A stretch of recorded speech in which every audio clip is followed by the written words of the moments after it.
General Mad Dog Mattis is quoted as saying, "Always carry a knife with you in case there's cheesecake or if you need to stab someone in the throat."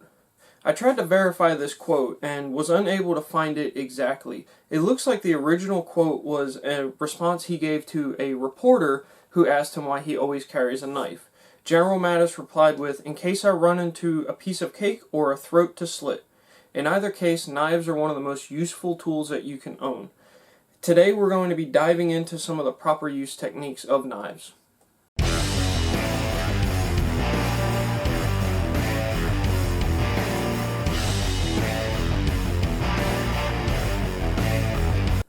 Alright, so I started this video out with a quote, and I'm going to give you guys one more quote, and then we're going to hit the housekeeping, and then we're going to get into the real meat of the video. So, a long time ago, I was looking at becoming a police officer, and I was reading some stuff online, and I ran across this guy that was talking about his first day as a police officer. So he starts out for his morning roll call. He's standing there. He meets his training officer. His training officer kind of looks him over, checks out all of his gear, and says to him, "Where's your knife?" And this officer that's in training looks at this training officer somewhat confused and almost like, "What do I need with a knife?" And the training officer looks at this junior officer and just says to him, "Well, what are you going to do? Shoot a seatbelt off of a car crash victim?" And that story right there is just so perfect and just embodies the fact that there are some tools out there that you just have to have in your arsenal. And I feel like a knife is one of them, because it's exactly right. You can't shoot a seatbelt off of a car crash victim. You're just going to do more damage, really. That should be A to B. I shouldn't even have to say that. But that's why from reading that, from that point on, I have always carried a knife with me, because it's one of those things you just have to have. But we're going to go ahead and hit the housekeeping really quick. Excuse me. As always, like, comment, share, subscribe to the channel if you're not subscribed. Continue to use the Amazon link. That link is in the description of this video. That helps us to get better equipment, better things to test, all the things that we need and use daily. So please continue to use that. You can continue to send your stories in to the rvingtradesman@gmail.com. Again, those are funny stories or things that we can learn from, or stories that we can learn things from. If you have a knife story, we'll take that. I might not take it if it's you stab somebody with it or cut your finger off or something, but I'll entertain them, that's for sure. You can also, with that email address, if you want stickers, we still have stickers left. You can shoot your address over and we will get stickers sent out to you. I know there's some people that have requested them and they haven't gotten them yet. If you're watching this on the day that the video comes out, we needed to get more stamps, so those should be coming out to you shortly. But without further ado, we're going to get into the meat of this video, which is the proper knife techniques. The first thing is you want to always keep your knife closed up or in its sheath if it's a fixed blade whenever you're not using it. That's just going to help to reduce accidents, slipping, tripping, falling, things like that. You don't want to slip or trip or fall with it in your hand, because you end up with the nickname One Eye or something like that.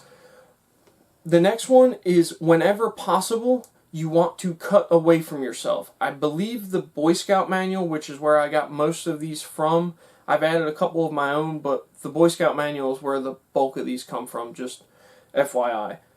But they say to always cut away from yourself. I have actually personally been in situations where it doesn't make sense to cut away from yourself, because it puts you into an awkward body position where you can slip or fall. So I usually tell people, whenever it makes sense, use your best judgment. If it's going to put you in an awkward position, don't do it. So cut away from yourself whenever possible. Be mindful of where you go with knives. I am one that is incredibly guilty of this one. I have a tendency, because like I said in the beginning of the video, I carry a knife with me everywhere that I go. And I have this tendency of going to a concert or going to a sporting event, something of that nature. I get up to the door and the guy is up there with the metal detector scanning everybody to make sure that they don't have knives and guns. And here I am standing with a pocket knife. So I have to take that long walk all the way back to the nosebleeds of the parking lot to put it in the car and walk back because I'm not throwing out a Benchmade knife. So be mindful of that. The next thing, choose the right knife for the job that you're doing.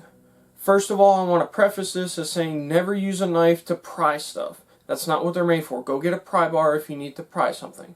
All you're going to do is you're going to break the tip off your knife and you're going to be mad because if you carry a Benchmade like I do, you just broke like a $100 or $30 knife.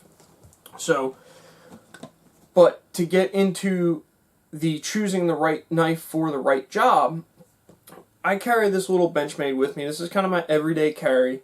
It's the S30V Boost model. And it'll do 99% of what I need on a day-to-day basis. It's got the nice assisted open with the axis lock on it, which makes it kind of a truly one-handed operation. You can actually close it, push it on your leg to close it and do that.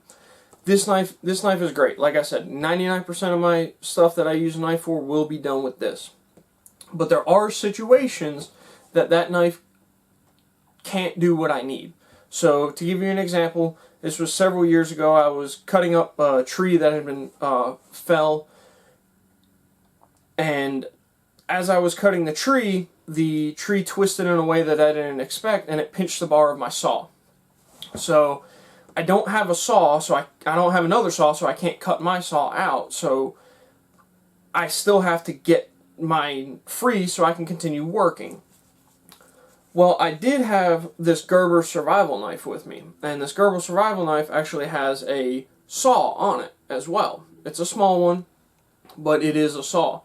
So what I did was, I got another stick, another branch, I cut a 45-degree angle on it, and then I used the hard end of the knife to pound that into where I had already started cutting and create a wedge, which allowed me to get my saw back out.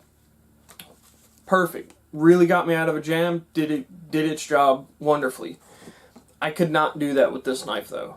So that's what I mean by choose the right knife for the job that you're doing. This Benchmade, as good as it is, as much as I love carrying it, just would not have been able to do that for me. I don't think with a straight blade I could have even cut that 45-degree angle on there and then found a rock to pound it in with. So that really saved the day there. Pay attention to what you're cutting. I know that one sounds kind of silly, but I've seen a lot of people cut themselves with knives. Actually, when I was working my last job, there was a guy that stabbed his knife into his leg and almost hit his femoral artery. And the reason for that is because he was messing around doing something on his phone when he was cutting open some spiral ductwork, and what happened when he cut it open, it sprung open and it drove his knife into his leg. Pay attention. Just pay attention to what you're doing. The most important rule when using a knife is make sure it is in proper working order. And what I mean by proper working order is make sure that it's clean and make sure that the blade is sharp. You don't want to have a knife that's covered in dirt and grease and oil and then go and try and cut something with it, because you're not going to be able to get a good grip on it, and that's how you're going to have an accident where you cut yourself. So it should always be clean, and this one's going to sound a little, I don't know, just common sense, but a sharp knife cuts better than a dull knife. And the reason that the sharp knife is safer than the dull knife is simply because it's cutting better. Because it's cutting so much nicer and so much smoother, you don't have to exert as much force on it to cut what you're trying to cut through. The more force that you have to exert on something, the more likely you are to slip when it finally does cut and let go. So use a nice, sharp, clean knife whenever you're cutting anything. Sharpening knives is going to be covered in the video we're doing next week. So if you have a setup that you use for sharpening knives already, a whetstone or anything like that, go ahead and break that out, blow the dust off of it if it's been sitting in the closet for a couple years because you haven't sharpened anything, because we're going to go over all that next week. Now, if you don't have a setup, the setup that I use is the DVT sharpening kit, and these are diamond sharpeners. I'll have links in the description to this sharpening kit if you want to pick this one up. This one will also do serrated. So if you have a serrated knife, it's got a serrated sharpener in there as well. And I will have links to the Benchmade as well as the Gerber knife if you guys want to learn anything more about either of those two knives. But as always, stay safe out there, guys, and we'll see you on the next one.